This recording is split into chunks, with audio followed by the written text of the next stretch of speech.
Hi, this is Dr. Rahman, and this is Menopause No Filter, where we get to talk about menopause, perimenopause, postmenopause.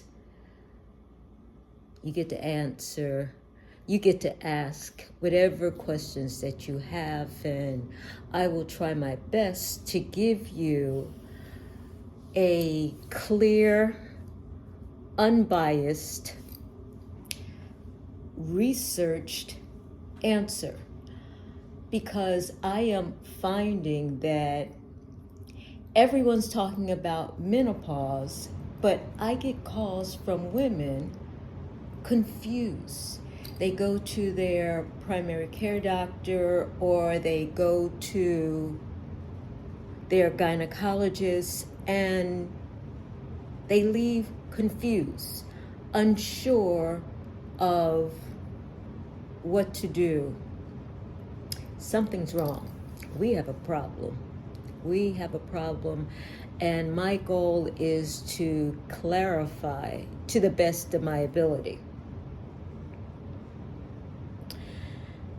Part of the confusion has to do with we use terminology that doesn't make sense, or we're not understanding the physiology. And I'll just take a brief moment to discuss this, because this is the basis and we need to know this moving forward. Menopause is a singular event. It happens once in a woman's life. It's comparable to when a woman starts a period. That only happens one time. Menopause is the end. By definition, we say this woman has to have gone 12 months without having a menstrual cycle, and then we say she has hit menopause. Before that time, she is perimenopause. After that particular time, she's postmenopause. So you have pre-menopausal, perimenopausal, postmenopausal. Those are the three stages that a woman can be in: pre, peri, post. And there are two events that occur in a woman's life: menarche, which is the start of the period, and menopause, which is the end of her menstrual cycle. My concern has been we have over-medicalized menopause, just like we were guilty, in my opinion, of over-medicalizing pregnancy. These are natural physiological process that your body is able to handle. That being said, menopause is natural. It's not always easy. And again, it's comparable to women when they have their menstrual cycles. Some women have no problem whatsoever. Other women are bedridden because of pain and cramping. Other women have heavy, excessive bleeding. And so how a woman experiences menopause will vary. And that's important to remember. What you experience may not be what your girlfriend or your sister or your mother or your aunt or anyone else has experienced. It's unique to you. And therefore, that puts you in the driver's seat. You need to know how to best manage.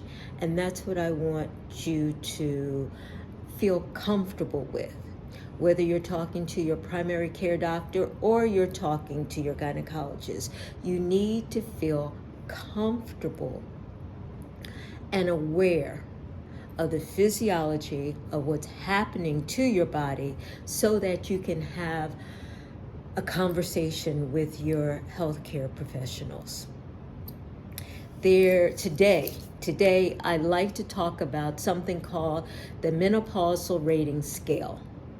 It was originally designed back in the 1990s, I believe, in Germany. And basically, there are 11 items which are associated with symptoms that a woman might experience when she's going through the perimenopause. They include things like hot flashes, night sweats, cardiac arrhythmias,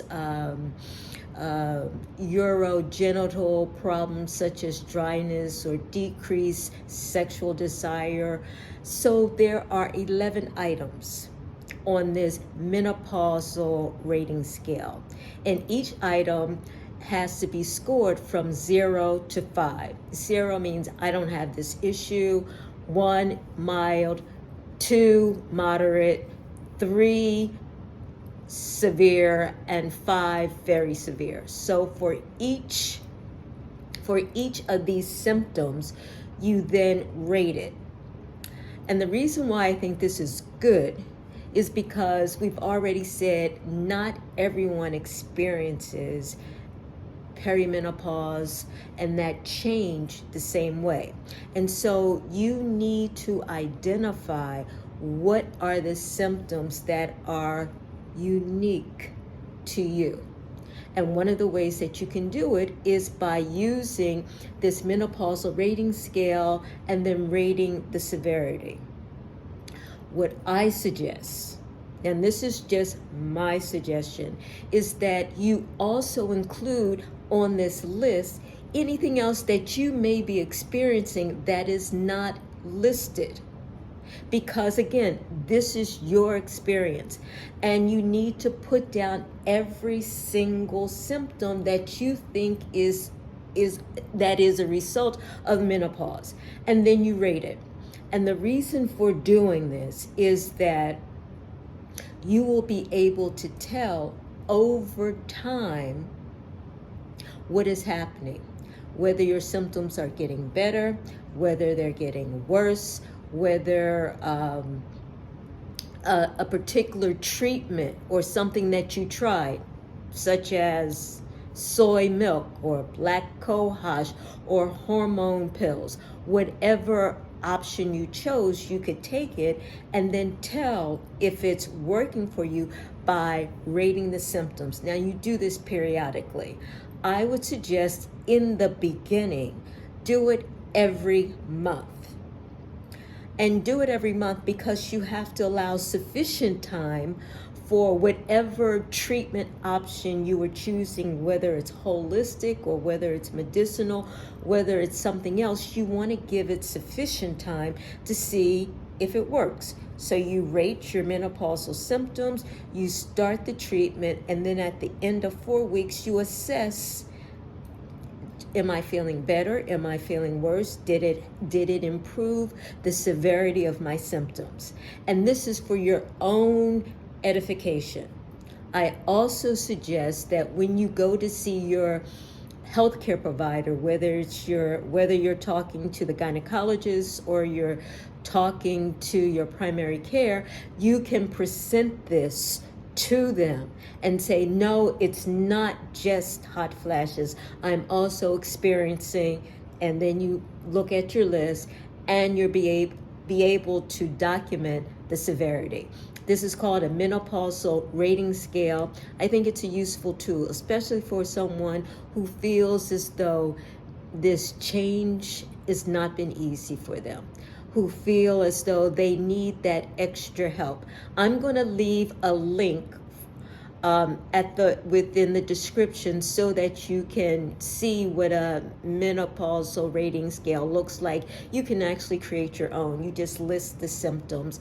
The symptoms have to do with physical symptoms like hot flashes, psychological symptoms like depression or anxiety, and urogenital symptoms like vaginal dryness or sexual difficulties. Until the next time, I say, take care. I look forward to continuing this conversation unfiltered.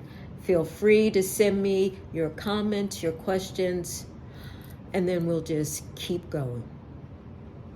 Take care.